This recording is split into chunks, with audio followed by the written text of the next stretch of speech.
फुलवंती या चित्रपटाचा टीझर आणि ट्रेलर दोन्ही शेअर करण्यात आलेला आहे। जेव्हापासून या चित्रपटाचा टीझर आलेला होता तेव्हापासूनच लोक या चित्रपटासाठी वेडे झालेले होते। प्राजक्ता माळीचे या चित्रपटात भरभरून कौतुक केले जात आहे।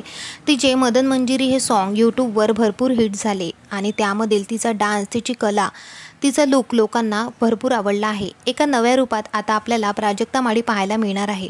परंतु प्राजक्ता माळीला हे यश इतका सहजासहजी मिळालं नाही। यासाठी तिने भरपूर वर्ष मेहनत केलेली आहे। चला तर आज जाणून घेऊया मालिका ते चित्रपटापर्यंत प्राजक्ता माळीचा प्रवास कसा होता। प्राजक्ता माळीचा जन्म 1989 साली पुणे महाराष्ट्रामध्ये झाला। त्यानंतर तिने काही मालिकांचे ऑडिशन दिले आणि तिला स्वामिनी ही मालिका मिळाली। त्यानंतर जुळून येती रेशीमगाठी ही मालिका तिची भरपूर हिट झाली। या मालिकेतील ललित प्रभाकर सोबत तिचे नाव सुद्धा जुळून आले। दोघेही जण भरपूर वर्ष रिलेशनशिपमध्ये होते। नुकतेच या मालिकेला 11 वर्ष पूर्ण झालेले आहे। मात्र मालिका संपल्यानंतर दोघेही जण वेगवेगळे झाले। आता ललित प्रभाकर सुद्धा चित्रपटामध्ये काम करताना आपल्याला दिसतो।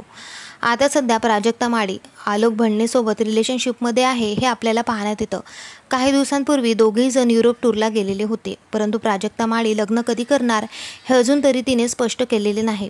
आलोक भांडनेची एक ट्रॅव्हल कंपनी आहे व तो एक बिझनेसमॅन आहे।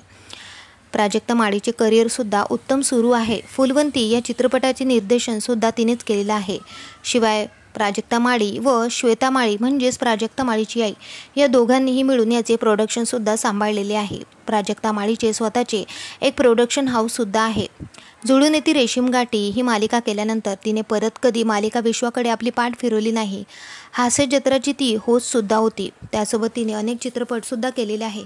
त्यापैकी पावनखिंड, हम्पी, नाच गं घुमा, पांडू, स्वदेश, पार्टी, संघर्ष यांसारखे तिचे फेमस मराठी चित्रपट आहेत। त्यासोबत ती आपल्याला हिंदी चित्रपटामध्ये सुद्धा पाहायला मिळालेली आहे। प्राजक्ता माळीची नेटवर्थ जणू करोडोच्याही वर आहे। त्यामुळे तिचे करिअर सध्या उत्तम सुरू आहे। तुम्हाला प्राजक्ता माळी आवडते का? मला कमेंट करून नक्की सांगा। भेटूया परत। धन्यवाद।